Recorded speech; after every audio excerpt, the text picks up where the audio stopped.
It just means more. My name is DeMar Hamlin. I play for the Buffalo Bills, and I play safety. CPR saved my life. I've teamed up with the American Heart Association as a national ambassador to help create a nation of lifesavers, turning bystanders into lifesavers through CPR education and access to AEDs. Nearly 3 out of 4 cardiac arrests that don't happen in hospitals happen in homes. Join me to ensure everyone has the chance to live longer, healthier lives. Visit heart.org/nation. WCZN, Union Grove, Huntsville, Alabama. 97.7 ESPN, The Zone. This is SportsCenter. I'm Christine Lisi. As the celebration rolls on for Ohio State for its first national championship in a decade, the Buckeyes have opened with the second best odds to win next season's college football playoff. Texas, the favorite at plus 450 at ESPN Bet. Then the Buckeyes at plus 500, followed by Georgia plus 600. Oregon and Penn State round out the teams with odds shorter than 10-1 in ESPN Bet's opening numbers, each at plus 750.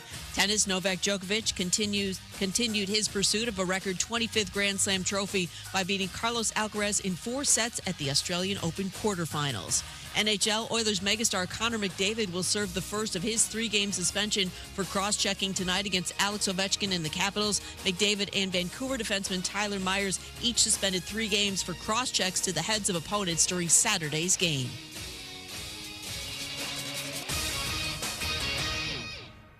You've got to experience Toyotathon at Bill Penny Toyota. They've got the selection with over 700 new Toyotas to choose from. And they've got the extras with Bill Penny perks and a 10-year unlimited warranty. So get on over to Bill Penny Toyota today and experience Toyotathon. Bill Penny Toyota in Huntsville and online at BillPennyToyota.com. Bill Penny's Toyota 10-year unlimited warranty is valid through the 10th year of ownership. Valid on new vehicles only. See dealer for details. There's the phone and no one to answer. 256-576-4977. And as a result, we got many, many phone calls and letters. Give us a call on the Neighbors Wealth Management Hotline today. 97.7 ESPN, The Zone.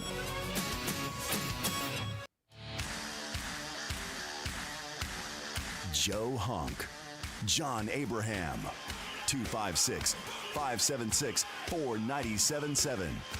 Welcome to the Blitz.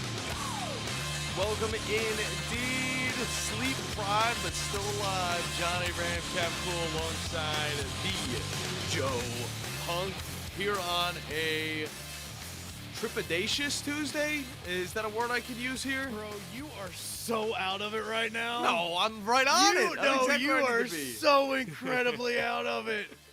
It is hilarious to see, because it's like, I am trying so hard to be awake, but I can't. I mean, I thought that sounded great, Joe. I don't know about you. Look, man, I'm just going to be straight with you. Like, I'm reading a book right now. Do you know who Matt Rife is?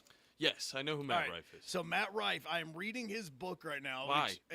Honestly, because I actually find the way that he does comedy extremely interesting, and I think it's something that I could learn from and be able to use, like in situations like tonight with the Havoc Hour, where we are in front of an audience. Oh yeah, like, okay. Okay. So we can kind of learn a little bit of crowd work, if I should say, and how to do so. So I find his comedy extremely interesting in his delivery that way. So I'm learning a lot about him.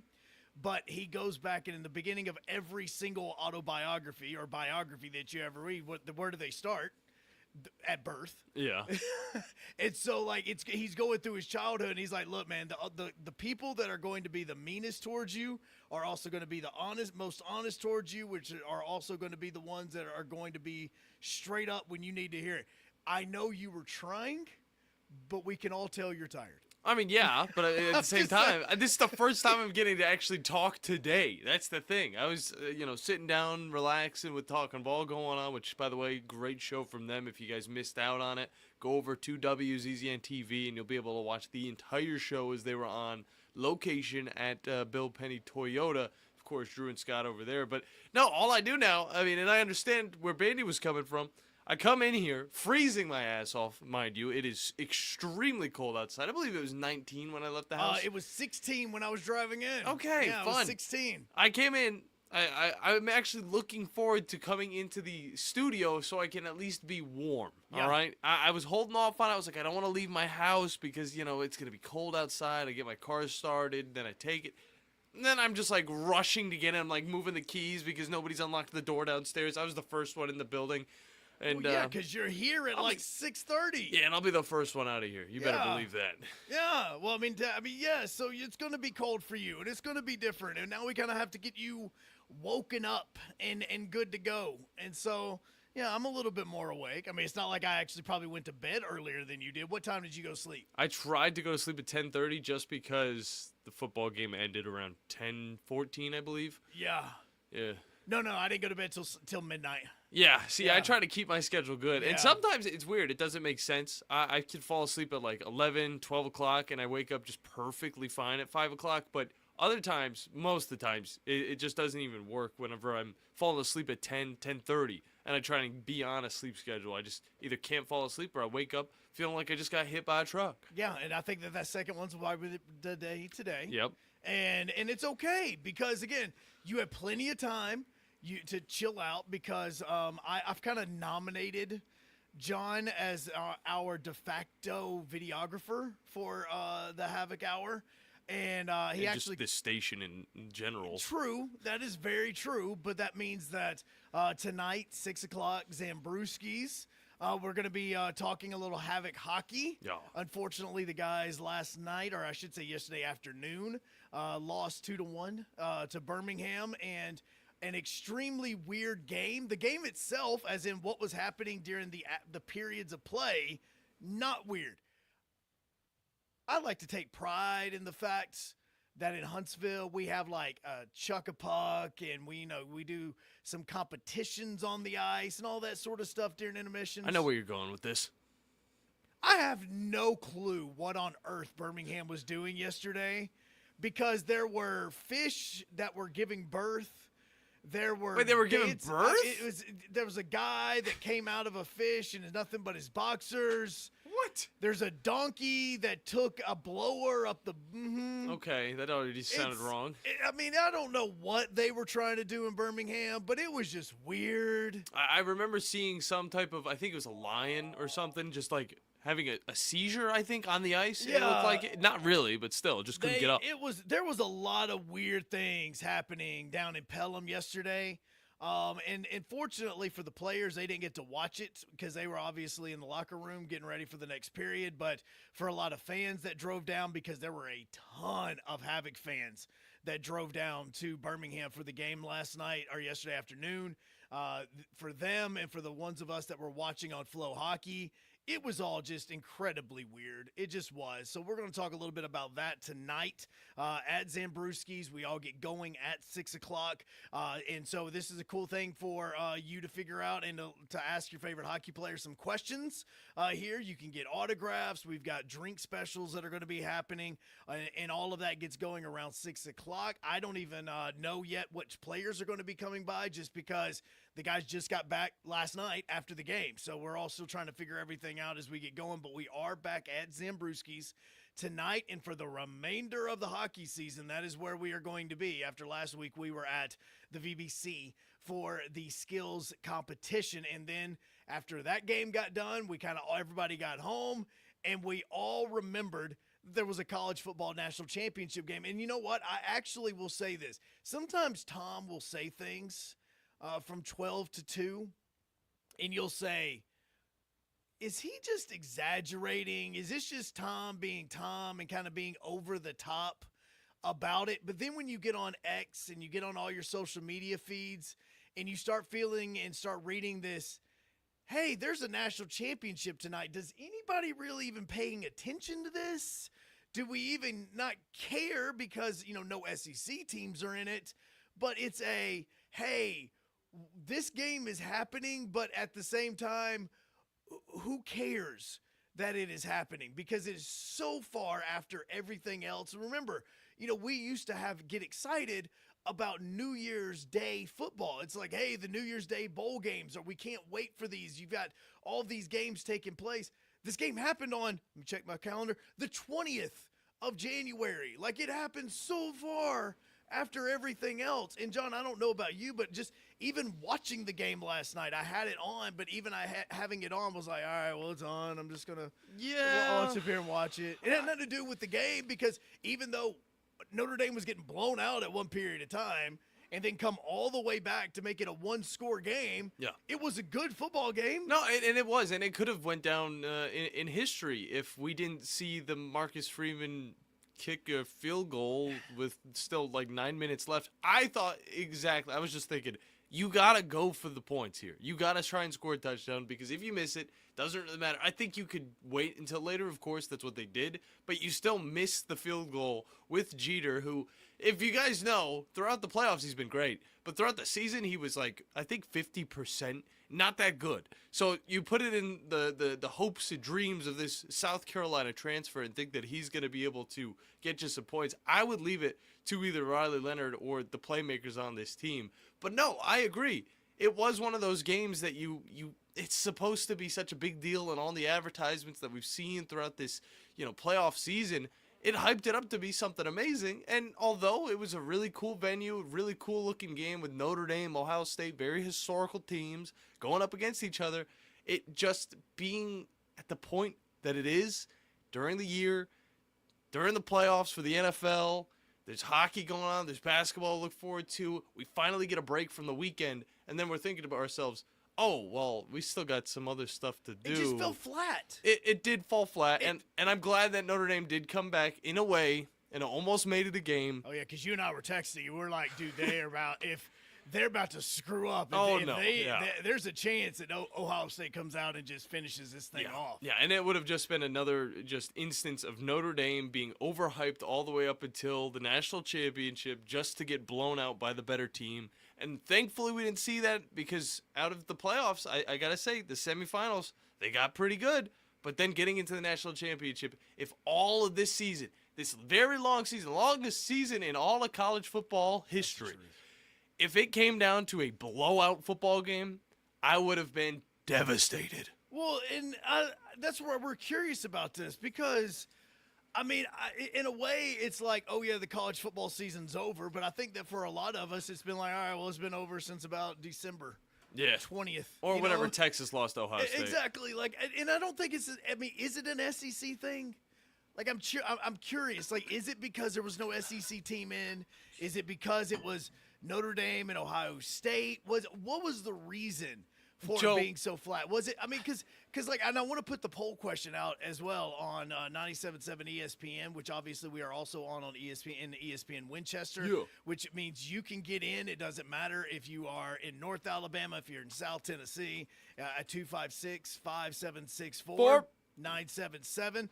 We're working on it. It's fine. And so it was, I'm curious as to why this fell so flat. Like, dude, even the Travis Scott thing was a big disaster. Oh, my gosh. I was thinking that this would be a huge concert actually inside the stadium, and instead it was a pre-recorded video of the guy on the roof. They probably did like 4 months ago. I don't know when he did this. They could have done, well, it still looked cold, all right? It still looked cold. It could have been done the night before, and also there was national champion banners all over the stadium, so it could have been done just the night before. Yeah, they legitimately, it's not like the Falcons were using the stadium. It was just a commercial for a new song that he's coming out with. It wasn't like a live thing that it could have been, but I mean, it wasn't. How does this sport, which brings in so much money, let's be straight. More money for the kids. That's exactly what John said to me, and I was like, you know what? That actually makes sense. But how does this sport that brings in so much money continue to get in its own way?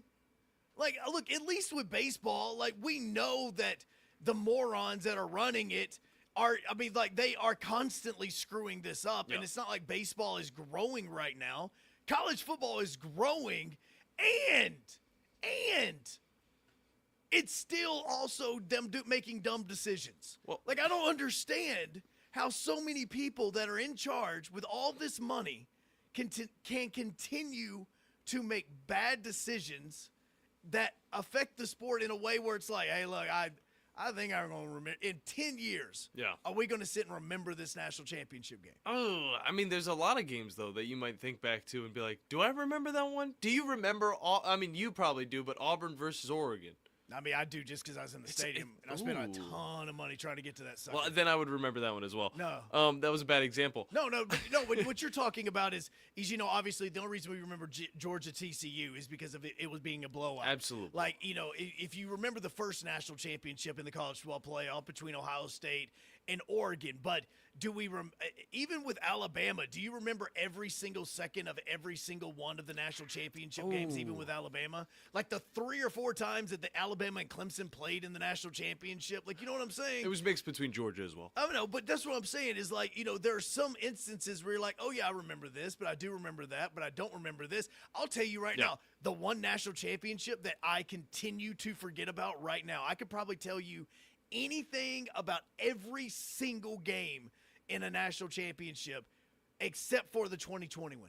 When Alabama and Ohio State played each other in a half-empty stadium. Yeah, it was a weird thing altogether. It was weird, and I know that one got brought up last night because of the play. Mm-hmm. But at the same time, I don't remember anything from it. Yeah. Not one single thing do I remember from that game. Yeah, I just remember complete domination, and that's what I'd love to see. And I was thinking that was the peak of Alabama where I was just like, is Alabama too good? Now, it was coming off of a season, of course, or a few years prior to where they got beat, of course, by Clemson. So I wasn't 100% there. I wanted to see Alabama win, but that season as a whole just did not feel like a legit season, but that team still was legit enough to beat any other national champion. And then it was the whole, Alabama had been playing in front of fans all season, but Ohio State hadn't really been playing in front of any fans, and this team played 10 games, and this game's 10. It didn't matter. It didn't matter. It was so incredibly weird, but I don't remember anything from the game. No. Like, Big touchdown from Bryce Young to Devontae Smith. Was that game in Miami? Like, I don't even know where the game was. I think it was in Miami, yeah. Like this, but see, even with this one,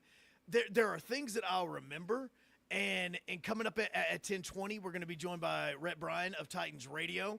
And one thing that I've been adamant on, and even last night it kind of showed, was I love Riley Leonard.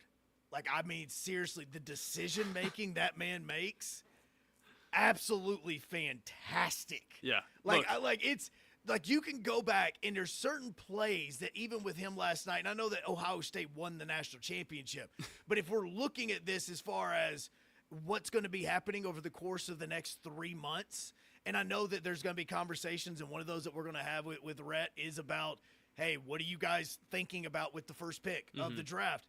Is the decision-making that Riley Leonard makes, even in the game. Look, it was early in the game. Matter of fact, it was probably during that first 15-minute drive that they had at the very beginning of it. It's the most we got to see of him. It is. Rolling out to his right side, he was trying to figure out, all right, am I going to run this, and what's going to happen? You're looking. He's still kind of barely running, not running full speed, and then Ohio State commits on trying to hit him, and boom, what does he do? He just dumps it off. Yeah. And just dumps it. That is great decision-making. Keeping his eyes down the field, not making a decision on it. He turned a play that was only going to be like a 1-yard gain or a no-yard gain into a first down. Like, that's great decision-making. Look at what he did for the 2-point conversion at the end of the game. Same thing. Yeah. Continuing to just scramble, rolling out, always looking downfield, not showing his hand, and boom, throws it to a wide-open receiver in the back of the end zone. They had nobody around him. Yeah. And, I mean, like, those are great decisions that some quarterbacks would have chosen, all right, well, I'm going to tuck the football and run and try to make a play. Like, that's great decision-making. You can't teach that. Like, those are great decisions. And I'm like at this point in time, having a great game manager that's going to make great decisions that can also chunk the ball downfield, I'm kind of on board for that. Yeah. So I'm looking at those things for it, and I'll remember those. But at the same time, I'm going, my heart wasn't in it. I was just, even when Notre Dame came back and got it to within 8, and they were trying to stop Ohio State on that final drive to see if they could get the football back down, still down only 8. I'm just like, all right, yeah, that's cool. All right. Like, it's. See, it might not have meant too much to you, but seeing Notre Dame out there was pretty cool to me. I mean, it was a cool thing to see, and on top of that, getting to see that first drive from Riley Leonard, I mean, that obviously isn't enough to make a Notre Dame fan happy, but that is that methodical drive that we saw from a team like Army all season long, where it's just muscled up football, as well as, again, like you said, smart decision making. And at the end of the day, Riley Leonard, the guy that's known for his running abilities, had more passing yards, maybe not as consistent, but had more passing yards than, Will Howard on the most talented offense in all of college football. I don't even know. This could be ever, because we're not talking I know a lot of people wanted to throw out Notre Dame and their amazing running backs, best running backs in the country. That was the last thing I was thinking about. I was thinking about the Judkins as well as Emmanuel Henderson connection. Henderson had an amazing run last season against this Notre Dame team, so I knew he would be an impact. Didn't get to talk about it enough. And on top of that, there's just too many playmakers to bring up to just focus on one dude on this team. Yeah, and so now when we come back, there's a thing that we always do whenever anything happens, whether it's an event, whether it's a show, whatever we like to do. I always look at John and I say, hey, we need to do like a debriefing. And you've had these, you have an event or you have something at work and you guys are like, all right, let's get back together and let's figure out what we did well, what we didn't do well, what we need to fix, what we need to change, all of that. Let's have a little bit of a debriefing. We want to know, what do we need to fix? What is the biggest thing now? Because the college football season is over. The college football playoff is over. It ends in like a bottle rocket instead of a big fireworks show. It is very unique to this idea of thinking like, hey, we can automatically make a change, but let's see if we can at least talk about it a little bit. For you, after all of this is done, we've now had a 12-team college football playoff. What we need to do the debriefing. What all needs to change? Bottle rocket fell over to the side and then it blew up, but it was still a nice little. It was a nice little explosion. It just goes, shh, and you see it just shooting out, and they're like, "Well, it's going to pop here in a second." And it just goes, poof, right but it's there on the beautiful. grass. But it's beautiful. It's small, but it's beautiful. All right, debriefing time. We want to hear from you. 256-576-977 as we continue on the Blitz on 97.7 ESPN The Zone and ESPN Winchester. The state's largest orthopedic group is growing to meet the needs of the patients in our community. The Orthopedic Center has long been the most trusted name in orthopedics in North Alabama. So as our area continues on the fast track, so does the need for premier orthopedic care anywhere and anytime you need it. TOC is proud to announce the opening of our new locations in Albertville and Hampton Cove, along with the grand opening of our newest office in Decatur. These clinics will offer the same high-quality orthopedic care you have come to associate with TOC, with the convenience of being closer to home. As a patient, your time is your most precious asset, and we recognize that at TOC. That's why we are also proud to announce the opening of our urgent ortho clinics to handle those bumps and bruises that need prompt attention. These clinics are available to care for acute orthopedic injuries with no appointment necessary. With 38 physicians, 20 centers of excellence, and now more than a dozen locations to serve you, TOC will continue to be the name you turn to for the best orthopedic care at the right time. Visit our website at visittoc.com for more information. TOC, helping you live a better life. Flying nonstop from Huntsville is a breeze on Breeze Airways. They're nice people flying nice people to nice places on really nice planes. Let's be direct. Nonstop from Huntsville to the places you want to go. Las Vegas, Orlando, or Tampa starting at $49. It's time for a weekend getaway or a long overdue week away. Time to check in using the convenient Breeze app and check out. What are you waiting for? Book today at flybreeze.com. That's flybreeze.com. Breeze Airways. Seriously nice. Carrabba's Italian Grill is the best place to enjoy authentic Italian cuisine, passed down from our founders' family recipes. Featuring a wood-burning grill, you can enjoy Carrabba's signature dishes, including chicken brine, wood-fire grilled steak and chops, and classic Italian pasta dishes. Have a special event? Elevate your catering with Carrabba's Catering, the perfect way to enjoy large party portions of your favorite hand-prepared dishes for any event. Carrabba's Italian Grill at Parkway Place, Huntsville. At Mr. Sparky, we're America's on-time electrician. Flickering lights and hot switches can be annoying, but they can also signal a major problem, or worse, an electrical emergency. So play it safe and leave it to the experts at Mr. Sparky. Trust our team of professional, clean, and friendly electricians. We'll get it done right and get it done safely. You don't have to put up with any malarkey. Call 888-8-Sparky. Independently owned and operated, licensed in the respective state or county. 1 in 3 adults in America have pre-diabetes, but most don't know it. To let people know it can be reversed before it becomes type 2 diabetes, professional basketball player Julius Randle is doing everything in reverse. I'm only dunking with reverse windmills. I drove the whole way to practice in reverse. I don't recommend it. This move's called the reverse shuffle. I do recommend it. And it took me months to learn how to speak in reverse like this. Years 10 almost for diabetes type 2 with living Ben has mom my. In other words, my mom has been living with type 2 diabetes for almost 10 years. So together, we want to say to the 84 million Americans at risk, exercise and healthy eating can help reverse prediabetes. Start by taking a simple 1-minute risk test at doihaveprediabetes.org. Brought to you by the Ad Council and its Prediabetes Awareness Partners. Bet he can't say that in reverse. From the Fox 54 Weather Center, I'm meteorologist Emily Owen. A mostly clear sky expected for this Thursday night. Low temperatures going to be falling into the lower 30s for the overnight. Heading into our Friday, high temperatures warm into the mid and upper 50s for the afternoon. Heading into Friday night, scattered showers return into the forecast, mainly after midnight. Low temperatures going to be falling into the upper 40s for the overnight. I'm Fox 54 meteorologist Emily Owen on your home for ESPN Radio 97.7 ESPN The Zone. Sports Talk 24/7 365. Your full-time sports station. You're doing a great job. Keep up the good work. Is 97.7 ESPN The Zone. Doesn't anyone do any work around this joint anymore?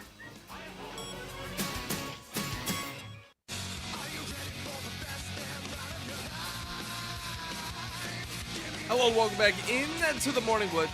Oh, sorry. It's not the name anymore. No. I had to make a big deal out of this. It's just the Blitz now. New logo and everything. It's all kind of badass and a little bit more gritty. I'd say it goes with that song pretty well. Yeah, it was a lot different than last night, which was not the best night of anybody's lives. Yeah. I mean, heck, even Will Howard and Ryan Day got into a car wreck. Was really a golf cart wreck. Yeah. Right after the game. But Well, still, yeah, that was actually very embarrassing. But who cares? They're national champions. Did anybody else envision Austin Powers? Now that I'm thinking about it. If you missed it, everybody was like leaving. I want to say it was probably the post-game press conference, and they had a golf cart to take the guys back to where they needed to. I think she broke it, dude. I think she broke the wheel. It's what happened is the lady that was driving the golf cart was trying to make a Yui, and she just didn't have the golf cart didn't have the ability to turn as much as she thought it did. Yeah, that turn radius just wasn't good enough. And next thing you know, she just like popped directly into the wall, and you saw all the players and Ryan Day all just like, whoa, but then they're just laughing their tails off about it because they were in front of all the media members. Everybody was taking pictures, and obviously there's video and stuff. But all I could envision was Austin Powers trying to turn around in the hallway. That's all I could envision. I don't even know if she was trying to turn around or trying to straighten out the wheel, but she ended up running into the wall regardless. Yeah. I will ask you this, Joe. When was the last time we saw a Big Ten team or just the Big Ten win 2 national championships in a row? Because this was my biggest thing, all right? God, I'm sitting here and starting to think, like, are we saying, like, 97, 98? Okay. I'm trying, I really genuinely, like, I know that we talked about it, and I know even Drew mentioned it earlier, but I was just like, wait a second, I'm trying to remember when that is. Yeah, I believe it takes it back to 1940. Wait, Minnesota? Yeah, we're talking about Minnesota, yeah. Okay, it's actually crazy that I remember because this was the Minnesota three-peat. Yeah. So Minnesota and this whole thing, but that was 1940, 1941 as well. So this was around World War II. I think that's the thing that has me the most spooked about the Big Ten winning back-to-back championships yet again, all right? Because, look, the SEC, it does mean more, and we do wish that it was in there, but I think a lot of people were skeptical thinking about, oh, it's the Big 12 or the Big 10 going back-to-back, and they're playing up against a team that is non-conference. You know, what's that all about? So that's why it's kind of got me thinking maybe this game means a little bit more than we think. Are you saying, like, now we're about to have, like, World War III because of this? I mean, Trump's in office now. Dude, nah, The Big 10's winning 2 in a row. No. Look, man, I didn't even know what was going on yesterday. Like, that's just not that I didn't know what was going on with the inauguration. I just didn't know that was the inauguration. I thought it was like a pre-show. Look. I had no idea they were doing this thing indoors yesterday. Indoors. I really don't. Ryan Sylvia said it best, all right? All we care about is the sport at hand. That is literally what we care about. It's our job. I'm not focused on the inauguration. I'm focused on the national championship. as much as fans are going to come in and say, oh, well, I didn't care about it, that's the only thing I care about. Whenever there's sports on at night that I want to watch, like tonight with Alabama versus Vanderbilt, which, by the way, you can listen to on our network, 97.7 ESPN The Zone. Also check out the social media to make sure you stay up to date on all that we have. That's what I'm looking forward to. So even though it's a bad time slot for this Natty, I still got to admit, for a guy like me, for a guy like you, maybe less like you, I was all for a little extra football last night. And I was good. Like, if this game had never happened last night, I would have been good. Like, we would have been playing video games. Well, I mean, I was playing video games. But it was, no, I mean, I would have either been watching Raw or I would have just been, rewatching or having something else on TV. I probably would have had Raw on TV. But what I'm saying is that if I'm talking about a college football cup that is I'm looking to try to feel with excitement, the game didn't do it. Like, there was nothing about it. And it wasn't because it was 9 days after the last semifinal game. It wasn't anything about that. It was just that I was just kind of done. Like, it had nothing to do with no SEC teams. It was just I have had enough college football. Yeah, you were a little spent. You were a little spent. That's the same way I felt about NASCAR, which I know you don't obviously feel the same way about it. But whenever the season can go on a little too long, it get a little too lengthy. We've seen pretty much the best of the best, and then we expect something else. And on top of that, the product itself has not been fleshed out. And I think that's the biggest thing that kind of turned a lot of fans off, is from seeing that first round, we noticed that, hey, this product does not seem right. And obviously you're going to have the fans that think Alabama should have been in. I think we still got the right national champion at the end of the year, but the way that it had to happen, a little drawn out, and on top of that, I don't think the product was fully fleshed out. So what we have done is we're doing what we call, it's called a debriefing. Yeah, all right, everybody knows what this is. You're at work, you've had tons of these debriefings. At least probably if you're at a good business, you've had a lot of good debriefings or and trying to figure out how to figure this out. Yeah. And what you're trying to do is you're looking around and being like, okay, how can we do this better? What is something that we need to address and make it even better? What are you looking for? I had an envelope over here. I'm looking for that. I can't lose it again. No, you can't lose it again because that actually has Wolverine Dan stuff in it. I know. I think the mail service lost the other envelope, so I had to make up a new one. I'm sitting here like talking, and I'm looking around, and John's like looking like Joe Biden at the presidential thing yesterday. Don't worry about the guy behind the glass. Don't You're worry not behind about a glass. You're on a camera. Like, it is on a camera. There's glass right there. There is. But, like, even again, going back to the inauguration, and look, this has nothing to do with political views. It was just hilarious to me because I seriously thought when everybody was walking into where they were walking into yesterday, I thought, like, seriously, this was kind of like a pre-party. I thought this was like a, hey, President Trump is going to sit and talk to this group of people before going out and addressing the nation. Like, I thought that's what it was. And then he and Joe Biden walked in the room together, and I swear to Heavenly Father, Joe Biden looked around like, what's this room? Like, hey, when did they put this up? Like, it was the most, I have no idea where I am look on his face. Yeah, some might say the committee was like that as well. Absolutely. And so I'm looking, and I'm just thinking to myself, like, he has no idea what's going on. And I think that sometimes you're right.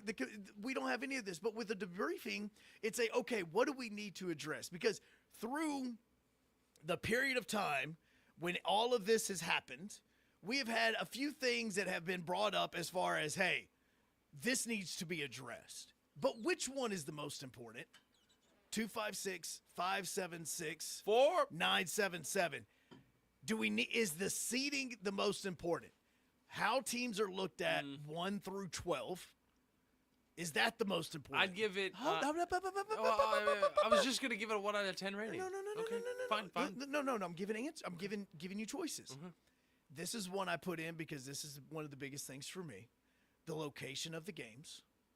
Because again, we had 2 quarterfinal matchups in the snow on Sunday. It was marvelous. It was beautiful. And it was in home field advantage, but at the same time, the teams that were on the road showed up, and it was so much fun to watch those games. Locations of games, is that the biggest thing that needs to be addressed? What we've been talking about the last basically the entire show so far for the last 30-something minutes. Is it the scheduling of the games? Should the national championship not be on January 20th? Yeah. 20 days after basically what feels like all the other bowl games have wrapped up. Should that be addressed? I feel like they just closed their eyes, had a dart, and threw it at the calendar. Well, it was more of like, okay, all right, we need to schedule this. Mr. ESPN, when would you like for us to schedule this? Well, I don't think that you guys should do it on Monday night, the week before that, because we do have a Monday night football game that's going to be part of the playoffs. Oh, okay, cool. All right. What about Saturday? Can we do a Saturday? No. We don't need you guys doing a Saturday now. No. But you know what? The Monday after that one where we have the Monday night football, that Monday night's available if you really want it. Yeah. Oh, okay. All right. Well, then we'll just do it there. Is that what needs to be addressed? Or do automatic qualifiers need to be addressed?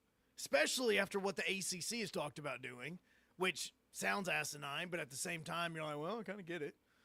Because if you don't know, they're talking about, hey, if you're the regular season champion, actually crowning a regular season champion in college football and saying, all right, well, if you're the regular season champion, you're the number one team in the ACC, you actually get a bye and you get it off because you don't need to play a conference championship game.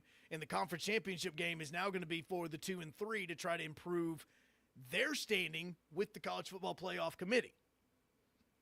So does the automatic qualifier need to be addressed? Should it be a regular season automatic qualifier? Should it be a college football playoff or a college conference championship qualifier? Which one should it be? Yeah. Like, those are some of the things that we've talked about over the course of the college football playoffs over just the last month that we think, okay, this needs to be looked at. And that's a sticky situation with the automatic qualifiers because then it might take away games, it might add games, and it's already a long enough season as is. Joe, I'll say the first thing that doesn't really need to be touched, and I know it's something that you like. It's more of a glamour thing. It's also, something that could help those teams that got the buys going into the second round. And that's the home field, advantage. Mm-hmm. Those games, I think it's great to have some of those games on location. That'd be amazing. But I think it's the least of our concerns, actually, when it comes down to it. But at the same time, we noticed that every team that had a bye ended up losing. And maybe that could go to, hey, you weren't playing at home field advantage. True home field advantage, even though, of course, does anybody else hate the first round bye more? I mean, does anybody else except me hate the first round bye? Like, I mean, I get with, say, college basketball in the SEC basketball tournament.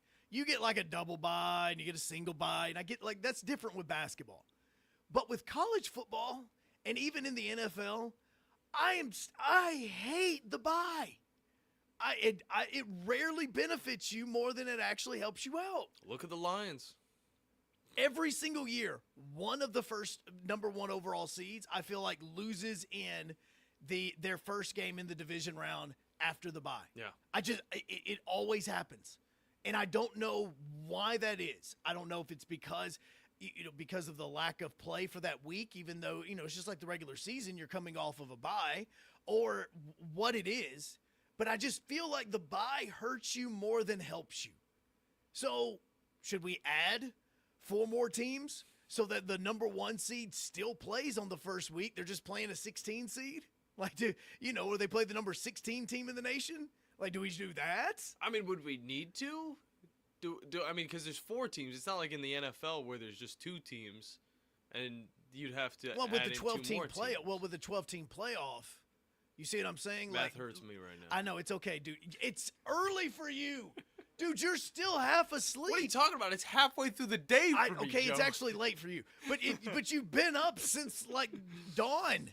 Which, I mean, come on, you've been working since dawn. Not even been up since dawn. Don't be complaining for me about this whole thing, okay? I am perfectly spry right now. There's plenty of people who are waking up at 4 or 3 o'clock in the morning and going to work and have a wonderful time. But a lot of the times, they're not really having to use their brain power. Which they don't I'm have not good to at math act in the like first they're place. awake right now, Yeah. where you have to act like you're awake. Like, that's part of being on a morning show and being early in the morning. You've got to feel like, look, man, I'm wide awake, I'm perky, I'm whatever it is. Yeah. Like, we need a Starbucks beside the building or something for you right now. Well, maybe we can get like a Dunkin', maybe a Krispy Kreme or something like that. be the every single morning you drive in, you look over, the hot sign is on. If we ever move out of this place, all I gotta say is we better move near Dunkin'. Oh, I'm telling you, or Krispy Kreme. Oh my gosh. God, just think. Now that you would have zero excuse. Zero excuse. You know what else is happening right now? What else is going on? No, I have no idea. I don't know how to say this. Am I getting fired? No. Just on the show. Hey, John, I got to talk to you. Come to my John, office. I got to talk to you. We're going to take a break. One of us will be right back. No, I don't know if it's my pants. I don't know if it's a slippery chair. It traps the boys. And I'm like over here and I'm like, this is so uncomfortable right now. This is incredibly uncomfortable. The Blitz, everybody. Welcome in to a Tuesday where everybody is just kind of spent at the, like I think that's the other thing. I just feel like even today, I think everybody is just spent. Well, that's usually how Tuesdays are. 256-576-4977 to tell us how spent you are, as well as what we should look to change in the college football playoffs to at least make us more excited about what comes next. And on top of that, we got a lot more to talk about when it comes to the NFL. We still have our conversation later on throughout the show that's going to be wonderful. But before we hop into break, I would like to remind you that this show is presented by the wonderful people over at Fleming Roofing and Restoration, the guys that you would need to talk to about all of your roofing needs. If you're having any roofing problems, make sure you look them up online at FlemingHSV.com to fill out your free quote today. And remember that Fleming always shows up. All right, so we have some early votes in right now for our poll that we have on 977 ESPN. And the question is, what is the biggest issue with the college football playoff that needs to be fixed since we are officially over with the college football season and the college football playoff? Right now, it is a tie for seeding and scheduling of games. Both of those have 33% of the vote. Automatic qualifiers has 23% of the vote, and locations of games have 11% of the vote. And I may be a part of that vote that voted for locations of games. Of course. I'm just telling you that is what may or may not have happened. We'll keep the people updated on that, but we also do need to talk about a little bit of the change of pace that is coming over in Chicago and the coaching scene, a little bit of college basketball to come, as well as I want to know, and this might be a question for tomorrow's poll, what matchup do you want to see in the Super Bowl? Because now it's kind of changed. The Ravens are out. The Lions are out. So now we've got some interesting combinations that we could be seeing in this upcoming Super Bowl. We'll get into that conversation and more when we get back. Joe, help me close it out. Okay, I will absolutely do that. So 256-576-4977 is how you get in on the Blitz on this Tuesday, where I'm pretty sure every single person, not only on the show, but listening to the show right now, is just kind of spent on college football. That's it. The Blitz coming back with more on 97.7 ESPN The Zone and ESPN Winchester. This is Brent Musburger's VSiN Action Update on 97.7 ESPN The Zone. For a limited time, GBank is offering a $250 bonus when you open a GBank Visa signature card. Apply today at vsin.com/GBank. Ohio State wins the national title, beating Notre Dame 34-23. 4 college football playoff wins by double figures for the dominant Buckeyes. They're the 2026 title favorite at plus 450 in the early odds posted. Texas 5-1, Georgia plus 550. The Alabama Crimson Tide 12-1, Auburn 80-1.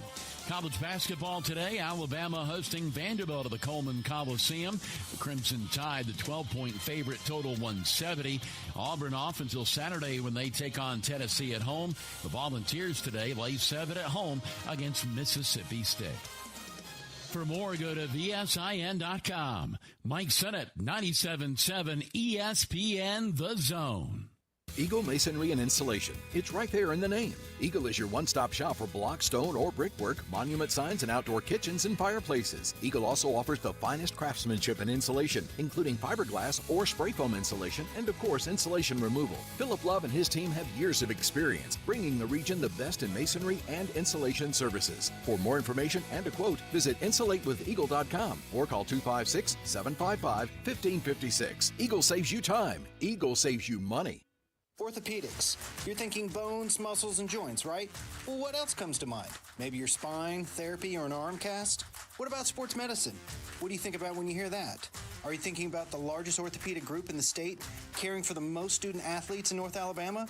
Or about the fact that they are teamed up with the state's largest hospital-based sports medicine program to provide care to more schools in North Alabama than any other group? If you are, you have TOC Sports and Huntsville Hospital Sports Center on the brain. If you're not, you should, because Huntsville Hospital Sports Center and TOC Sports have partnered for more than 2 decades to establish a state-of-the-art team of certified athletic trainers and orthopedic specialists who successfully continue to meet and exceed the sports medicine needs of schools, athletes, coaches, and parents in our community. Committing to kids, committing to community, committing to care. That's Huntsville Hospital Sports Center and TOC Sports. If hunting and outdoor recreation are your passions, it all starts with the right property. That's where I come in. I am Bo Butler with Southland Realty and Auction, a hunting and recreational land specialist and a Jackson County native who sees land through a hunter's eyes. Just as you trust your guide on a big game hunt, you can trust me to find the perfect property for you. Thinking of selling? Let me help you make your land attract buyers. Remember, Bo knows land. Call me at 256-609-0512. Forgiveness. Wow, what a word. What a gift. All of us have done things in our lives that we regret. All of us have done things that are disobedient. All of us have sinned and fallen short of the glory of God. Thank God for his forgiveness. Thank God that he separates our sins as far as the east is from the west and remembers them no more. Hey, I'm John Dees, pastor of Cross Point Church, smack dab across the street from the YMCA in Madison. Check us out at cpcfamily.org. Tom Luganbill here for my friends at Woody Anderson Ford. Bobby White and his team take great pride in their service department, and you can see it the moment you walk into those beautiful new service lanes. And just like a championship team, they all work together to make sure your experience is second to none, whether you drive a Ford or not. Also, check out the gold certified pre-owned inventory at Woody Anderson Ford for great deals every day. Stop by and see them at Jordan and Sparkman or at Woody Anderson of Madison on Hughes Road, or visit WoodyAndersonFord.com. Howdy, folks. Bob Baumhauer here. Whether you're planning a tailgate party at the game, cheering for your favorite teams at home, or at your local Baumhauers with your family and friends, we're here to make your football party legendary with our party-ready tray selections. From our always fresh buttermilk fried chicken tenders to the homemade Nana's chicken salad, and of course, our fresh, never frozen, award-winning Buffalo-style chicken wings. Baumhauer's Victory Grill. Legendary fun, legendary food. From the Fox 54 Weather Center, I'm meteorologist Emily Owen. Mostly clear and extremely cold for this Tuesday night. Low temperatures expected to fall into the lower teens. Winds could gust as high as 15 miles per hour as well. Heading into our Wednesday, expect to see a day full of sunshine. High temperatures finally rising above the freezing threshold. Expect to see temperatures in the mid and upper 30s with wind chill values still hanging out in the teens to the lower 20s. I'm Fox 54 meteorologist Emily Owen on your home for ESPN Radio 97.7 ESPN, The Zone. This will turn journalism on its ear. Watch our stream on WZZN TV on Twitch and YouTube. But you are the greatest hero in American history. We are 97.7 ESPN, The Zone.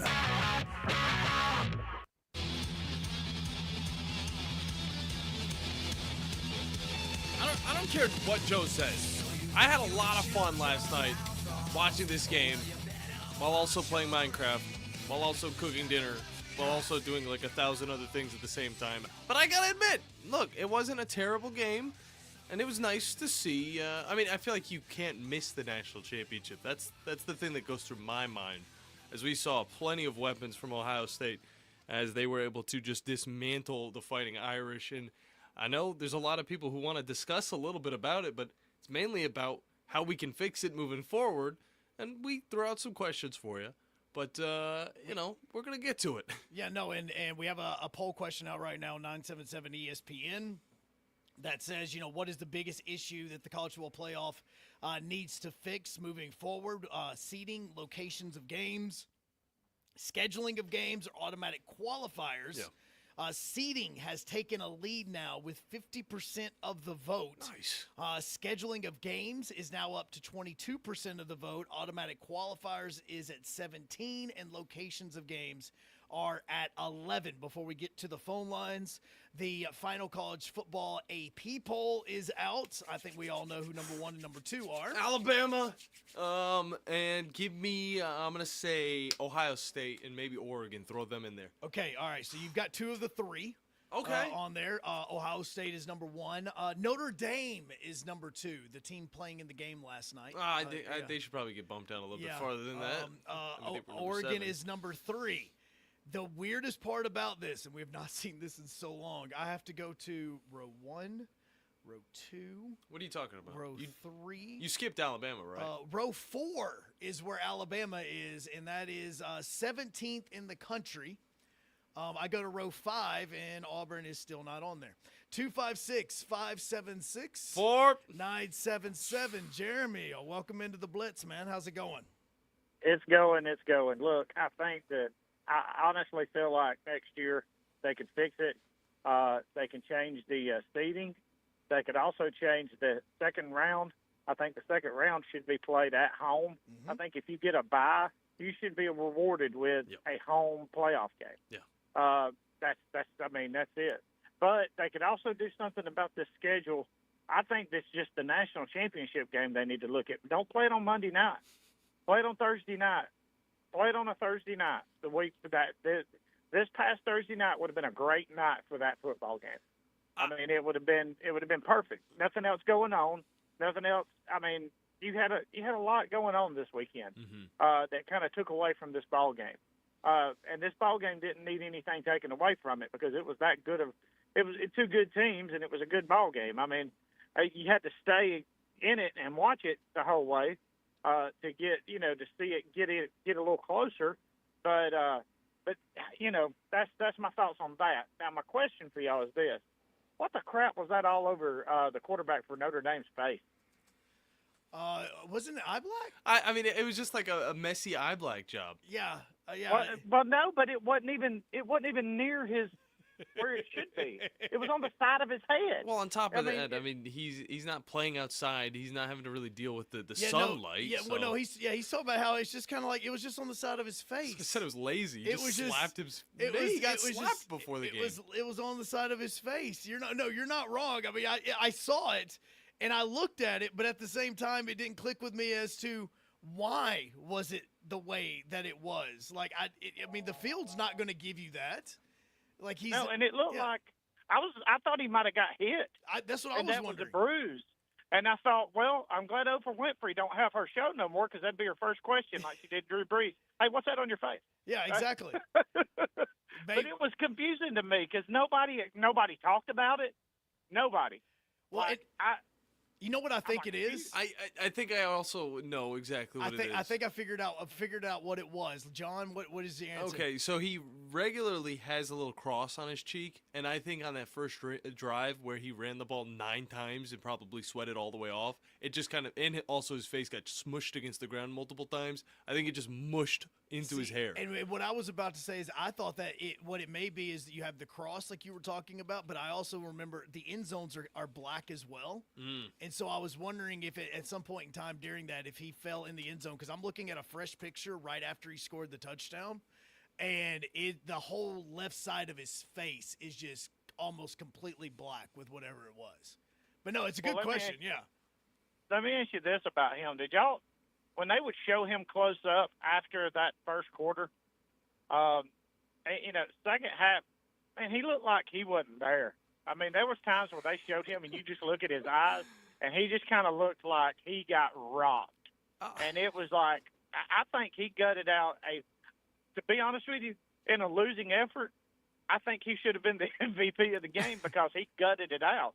Because I think he got his bell rung quite a bit. Oh, yeah, and a lot of it came from that first drive on its own, and you could even hear the broadcasters talking about it. I mean, as soon as he came to the sidelines, he threw up. I mean, he threw up after that first drive, where, of course, he had to run the ball 9 times. I mean, that's a lot in the first time. 34 carries and a touchdown. And look, and even as the game was happening, you kept hearing it, does Riley Leonard have another run in him just on that drive alone? Like, it was – I mean, look, if we sit here and talk about what Josh Allen did a couple of nights ago and to get the Bills to the AFC Championship game, that's what Riley Leonard did last night. Yeah, he had to get some food in him during the halftime, and that's why I think they had a better second half than, of course, the first. But I think that first drive took a lot out of him, and I didn't know if he'd just be able to power through it or not. Sometimes you just can't, and that was the case, I would say, last night for Riley Leonard. Well, it was a good game. I was hoping Notre Dame was going to win.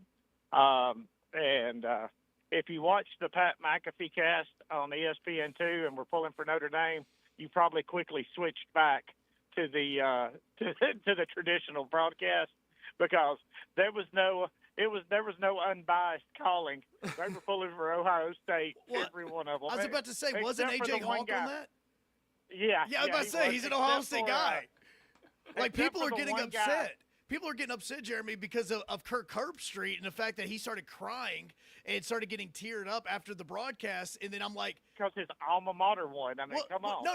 It wasn't just his alma mater. His son just won a national championship. His son is on that team. Like, doesn't he have another son playing for Notre Dame, too? I'm not sure. Don't he have another one? I'm not sure about that one, but I know that he has a son that's playing for Ohio State. And so, like, that's great. I'm like, look, man, he just watched his son do something at the university that he never got to do. Like, it's like one of those, like, you want your sons to be able to do more than what you could ever do, or your daughters to do more than whatever your wife or you could do. Like, that's what you're trying to do. He literally just watched his son win a national championship, and he was the one broadcasting it. Pretty cool. Well, the highlight of it was the guy dressed up as Lou Holtz doing the Lou Holtz impersonation the entire game. Standing on the sideline. It was great. That is awesome. Thanks for that call, Jeremy. I appreciate it. Yeah, that's the part to me. Like, I understand. And two, he's really close friends with Ryan Day. Yeah. And guys, there were people still going into this national championship game, still saying that if Day didn't win this game, that he was getting fired. Bull crap. The man was literally in the national championship, and people thought that he was coaching for his job, and we're saying he was coaching for his job. Even these last few years, he's been keeping it competitive in the playoffs. I'm not going to see it happening anytime soon. But either way, we got to hop into a break. When we get back, second hour of the Blitz coming up next. More phone calls. And your phone calls around the corner.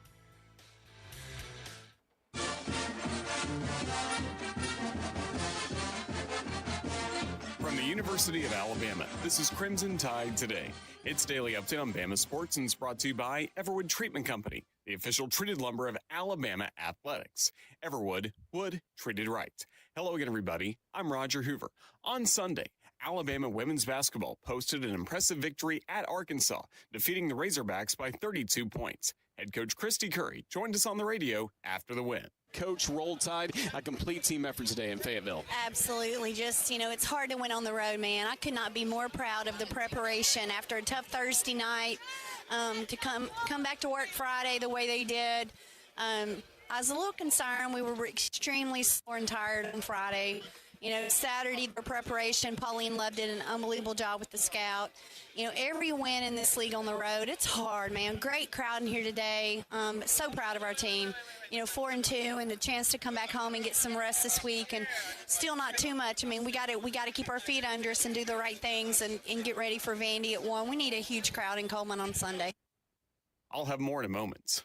Producing championship quality lumber is not an easy process, but at Everwood Preserving, it's our only process. Wood treated right. Everwood offers top-notch pressure-treated wood for decks, outdoor structures, commercial jobs, and more that you can build your reputation on. When it comes to quality, we're on the winning team. Visit your local Everwood dealer today and discover the difference for yourself. Everwood Preserving Incorporated, the official lumber of the Alabama Crimson Tide.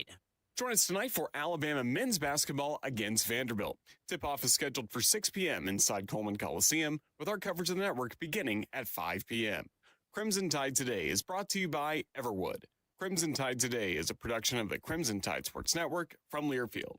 Here in North Alabama, barbecue is a part of what makes our home so special, and great barbecue from Lawler's makes it just that much better. Since 1978, Lawler's has been serving up their delicious barbecued pork, ribs, chicken, ham, and turkey for generations of family get-togethers. Recognized as the best barbecue joint in Alabama for 2 years in a row, Lawler's is thrilled to share their award-winning barbecue for your next family meal or catered event. Order online or stop by any one of their 14 area locations. Lawler's Barbecue, cooked slow, served fast. This is Brent Musburger's VSiN Action Update on 97.7 ESPN The Zone. For a limited time, G-Bank is offering a $250 bonus when you open a G-Bank Visa signature card. Apply today at vsin.com/Gbank. Ohio State wins a national title, beating Notre Dame 34-23. 4 college football playoff wins by double figures for the dominant Buckeyes. They're the 2026 title favorite at plus 450 in the early odds posted. Texas 5-1, Georgia plus 550. The Alabama Crimson Tide 12-1, Auburn 80-1. College basketball today, Alabama hosting Vanderbilt at the Coleman Coliseum. The Crimson Tide, the 12-point favorite, total 170. Auburn off until Saturday when they take on Tennessee at home. The Volunteers today lay 7 at home against Mississippi State. For more, go to vsin.com. Mike Sennett, 97.7 ESPN The Zone.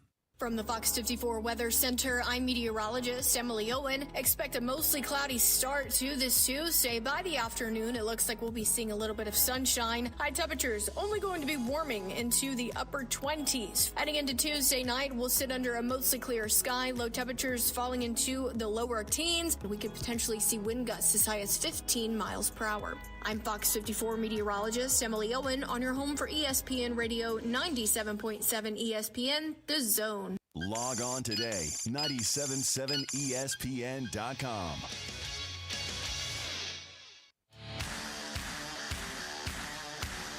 Joe Hunk, John Abraham, 256-576-4977. Welcome to the Blitz. Second hour, final hour, best hour on 97.7 ESPN, The Zone, and The Blitz. I am Joe Hunk. He is John Abraham. As you can watch and or listen to us on 977 ESPN on X. You can watch on WZZN TV simply by searching WZZN TV on YouTube as well. Coming up here in about 19 minutes, Rhett Bryan of Titans Radio is going to be joining us to talk about a plethora of things. Brand new general manager, brand new special teams coach. We may or may not talk a little bit about, the GOAT going back to Tennessee, that being Mike Keith. We also have, of course, the Senior Bowl, the NFL draft, and the number 1 pick. There's a lot of things happening with the Titans. You're gonna can't tell. You're going to have a fun conversation with that one. And I'm sad, though. Yeah. I'm sad. We missed out on asking these questions with him during the first hour when we're up in Winchester, Tennessee. Well, and it was, and I asked him for 10:20 mainly because obviously the national championship happened last night. Figured, hey, national championship happened. Let's go talk about the Titans. Yeah. So we just we put it into the second hour. And so if you are still listening or watching from ESPN Winchester, just make sure they that came over here. Yeah, this if you're watching on X or wherever, we'll have it there. We're on our app that you can find over on Apple and Android devices, which is absolutely where you need to go, not just for us, but also talk radio, because Trash Pandas are coming up here in a few months. You obviously have the UAH Chargers playing, which Scott and Steve are going to be heading to that game coming up in Valdosta later on in the week. Charger Zone is there. We've got Havoc Hockey that's going to be happening on Sunday that you're going to be able to listen to over on the Havoc Zone. And then on top of that, the Spring Garden versus Hazel Green girls basketball over on Talk Radio WZZN2 or 97.7-2, whether you're in a car that has an auxiliary HD radio connected to it. But all I'm saying is the apps are the places to be for all things 97.7. Yes. So plenty of ways for you to listen and also plenty of ways for you to get in contact with us because the WZZN TV chat is rolling and we understand. It was a long night. It's been a long college football season. Everybody's just kind of burned out. We're all kind of focusing on basketball. Alabama and Vandy play tonight. So it's kind of oh yeah, this happened, but we're not really focused on it type deal. But we have phone lines open to you as well. 256-576-4977 as we walk with Elias. How's it going, man? It's doing good. College football season ended way too early because it is snowing over here in Mobile. Wait, I'm sorry. Say it again. Whoa. It's snowing in Mobile? Did you say it's snowing in Mobile? It's snowing in Mobile, Alabama. Oh, I guess that is a little bit south of us. So, I mean, they're supposed to get the front of it. Are you trying to say hell's freezing over? Yeah, it's freezing. Like, it's crazy. It's white everywhere. This is not a joke. Yeah, no, Stop laughing. I'm going down and I'm looking at some meteorologist feeds right now, and they actually just said that today and tonight that Mobile is going to get roughly 2 to 4 inches, or depending on if you're in South Mobile, you may even get 5 to 7 inches of snow tonight. Oh, we got a lot of snow. Ohio State, congratulations to the national champs. It seemed like Notre Dame was trying to come back last night based on, like, coming for 2 points, but Ohio State really kept on keeping from them from scoring again. So now that college football season is over, it's time for college basketball. Alabama beat Kentucky in basketball. Now we play Vanderbilt, so I can't wait for how that's going to go. No, and I think that honestly, if you were Alabama and you were thinking about this game going in, obviously you have it at home. It was like, hey, we have Vanderbilt. We're not thinking of it like that. But now Vanderbilt upset Tennessee over the weekend, and you're going, hold up. Now we got to take this a little bit. This is a little bit different mindset coming in because this is a Vanderbilt team that can play very well. Yes, because we got an upset in football, we can't afford an upset in basketball. That's the truth, bro. If you get an upset in basketball at home, that's an even more of an embarrassing thing. Like, it is basically you're needing to stop Jason Edwards. Like, that is your goal. You stop him. He's scoring almost 20 points a game. You slow that down, and you be able to think, because they don't even rebound the same way that whenever you're worrying about a South Carolina or a Kentucky or a Tennessee, like Devin McLaughlin. That's their guy. But the problem with this is, are you going to be able to play down low like you need to? Because honestly, if there's a weakness in Alabama basketball, it is the down low presence. Right. March Madness is coming. We can't afford an upset because you're the number 4 team in college basketball. Yep. So now we have to step up our game because we can't afford this upset because they upsetted Tennessee. And the SEC looks kind of tough in basketball compared to football. So we need to get ready for that game tomorrow. Wait, it's tonight.